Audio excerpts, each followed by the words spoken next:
عالمی منڈی میں تیل کی قیمتوں میں کمی کا فائدہ عوام کو منتقل نہ ہو سکا۔ فی لیٹر پیٹرول کی قیمت میں 1 روپے کی معمولی کمی، نئی قیمت 256 روپے 13 پیسے مقرر۔ ہائی سپیڈ ڈیزل فی لیٹر 4 روپے سستا، فی لیٹر 263 روپے 95 پیسے کا ہو گیا۔ لائٹ ڈیزل 5 روپے 25 پیسے کمی سے 155 روپے 81 پیسے کا ہو گیا۔ نوٹیفیکیشن جاری، نئی قیمتوں کا اطلاق رات 12 بجے سے ہوگا۔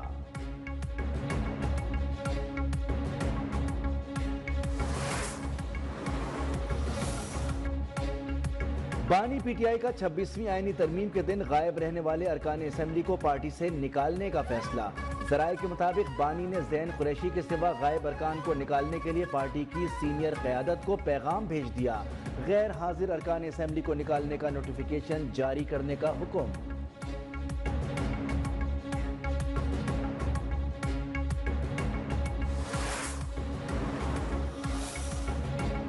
فواد اور شعیب کا اڈیالہ جیل میں دنگل، فواد چودھری کے مکے نے شعیب شاہین کو دھول چٹا دی۔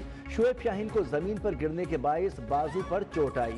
بیرسٹر شعیب شاہین نے کہا، فواد چودھری کا پی ٹی آئی سے کوئی تعلق نہیں، وہ پارٹی میں دراڑیں ڈالنے کی کوشش کر رہا ہے۔ فواد چودھری بولے، شعیب شاہین نے بانی کا نام لے کر ٹی وی پروگرام میں کہا فواد بھگوڑا ہے، بانی کے حکم پر ہم دونوں نے صلح کر لی، معاملہ ختم ہو گیا۔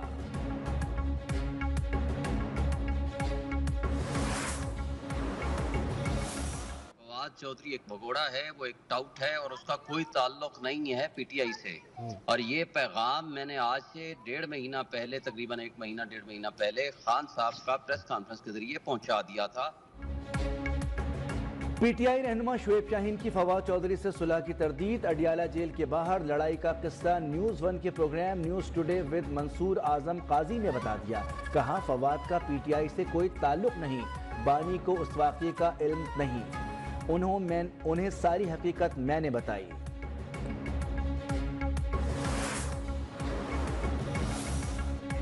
میران شاہ میں شہید لیفٹیننٹ محمد حسن اشرف کی نماز جنازہ لاہور گیریجن میں ادا۔ آئی ایس پی آر کے مطابق نماز جنازہ میں وزیر اعظم، وزیر دفاع، وزیر اطلاع سمیت فوجی سول حکام اور عزیز و اقارب کی شرکت۔ وزیر اعظم نے کہا کہ یہ قربانی بہادر بیٹوں کی غیر متزلزل لگن اور بہادری کی شاندار مثال ہے۔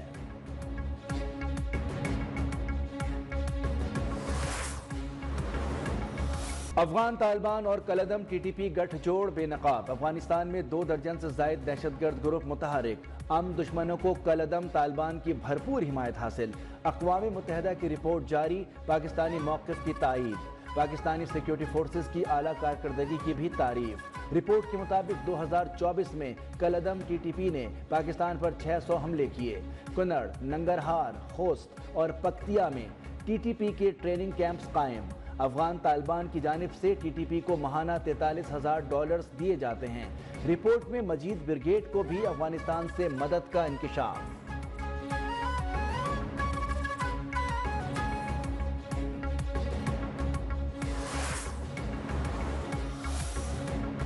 دہشت گردی کے مسئلے کے حل کے لیے افغانستان سے مذاکرات کی ضرورت ہے۔ صوبے میں امن و امان افغانستان کی صورتحال سے جڑا ہے، حالات خراب کرنے میں بیرونی سازش کا عمل دخل ہے۔ نتیجہ خیز مذاکرات کے لیے جرگہ تشکیل دیا جائے گا۔ وزیر اعلیٰ خیبر پختونخوا علی امین خان گنڈاپور کا اعلان۔ پشاور میں مشاورتی اجلاس سے خطاب میں کہا، کرم میں صورتحال بہتر ہے، سیاسی و مذہبی جماعتوں کا یکجا ہونا خوش آئند ہے۔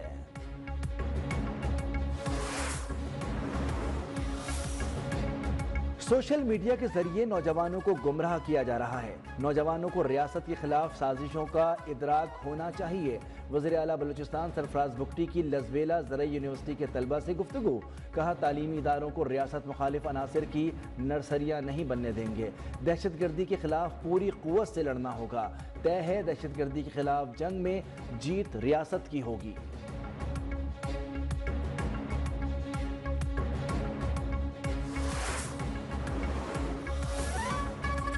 مصطفیٰ عامر اغوا اور قتل کیس، ملزم ارمغان کے والد کا انسدادی دہشت گردی عدالت میں شور شرابہ، کامران قریشی کی زبردستی عدالت کے چیمبر میں گھسنے کی کوشش، کہا تم ہوتے کون ہو مجھے روکنے والے، میں امریکی شہری ہوں۔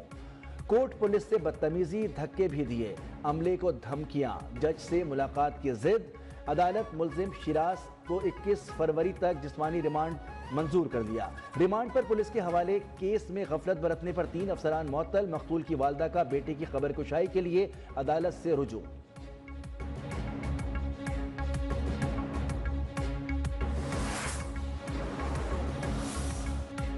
پنجاب میں زرعی انقلاب اور کسانوں کو تمام سہولیات فراہم کرنے کا منصوبہ شروع۔ چولستان میں گرین پاکستان منصوبے کا آغاز ہو گیا۔ آرمی چیف نے کہا، جدید زراعت میں پنجاب اور کسانوں کا قائدانہ کردار قابل تحسین ہے۔ گرین کارپوریٹ منصوبے کے تحت کامیابیاں حوصلہ افزا اور ترقی کی نوید ہیں۔ وزیر اعلیٰ مریم نواز بولیں، گرین پاکستان جدید زراعت کے فروغ کا انقلاب ہے۔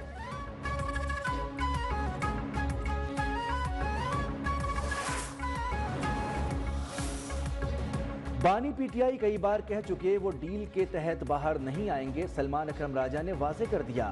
میڈیا سے گفتگو میں کہا کہ بانی بنی گالا جیسی آفر مسترد کر چکے۔ پی ٹی آئی رہنما نے اپوزیشن جماعتوں کا الائنس خوش آئند قرار دے دیا۔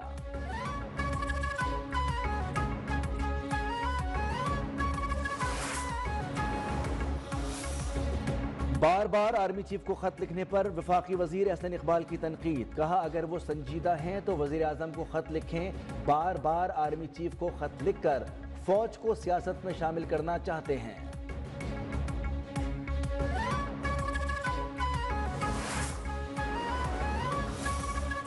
کراچی کے شہریوں کی حادثات میں اموات کا سلسلہ تھم نہ سکا۔ نصرت بھٹو کالونی میں بس کی ٹکر سے 2 موٹر سائیکل سوار جان سے گئے، ڈرائیور فرار۔ پولیس نے بس تحویل میں لے لی۔ سخی حسن ہائیڈرنٹ کے قریب کے ڈی اے فلیٹ میں واٹر ٹینکر دیوار توڑ کر اندر گھس گیا۔ حادثے میں 3 گاڑیوں کو شدید نقصان پہنچا، ڈرائیور بھاگ نکلا۔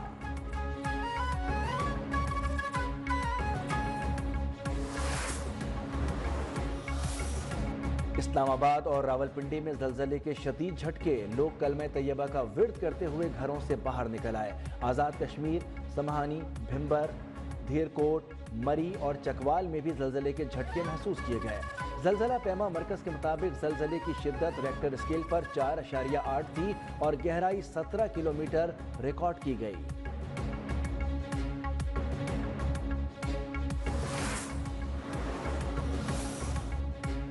لبنان، غزہ اور شام کے متاثرین کے لیے امدادی سامان کی 24ویں کھیپ روانہ۔ امدادی سامان کی کھیپ جناح انٹرنیشنل ایئرپورٹ کراچی سے روانہ کی گئی۔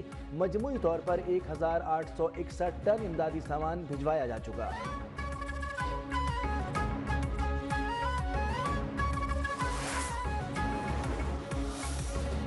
آئی سی سی چیمپئنز ٹرافی کی کرٹن ریزر تقریب آج لاہور شاہی قلعہ کے دیوان عام میں ہوگی۔ گلوکار عاطف اسلم اپنی آواز کا جادو جگائیں گے اور چیمپئنز ٹرافی کا آفیشیل ترانہ گائیں گے۔ پی سی بی اور آئی سی سی کے اہم عہدیداران بھی شرکت کریں گے۔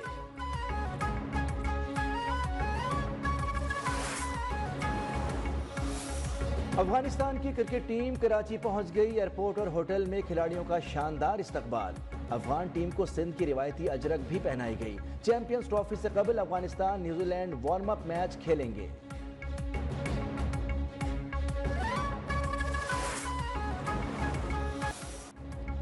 کراچی میں عالمی شہرت یافتہ مصور جیمی انجینئر کے فن پاروں کی نمائش کا افتتاح۔ بہتے دریا، درختوں کے سائے میں کھیلتے بچے، مویشی، تقسیم ہند کے مناظر اور تہذیبوں کے عروج و زوال کی داستان پر مبنی نایاب پینٹنگز حاضرین کی توجہ کا مرکز۔ لاہور میں نویں 3 روزہ فیض احمد فیض فیسٹیول کی تقریبات جاری۔ فیسٹیول میں بھارت سمیت دنیا بھر سے ادیب، لکھاری، آرٹسٹ اور سیاستدانوں کی شرکت۔ تصویری نمائش بھی کی گئی۔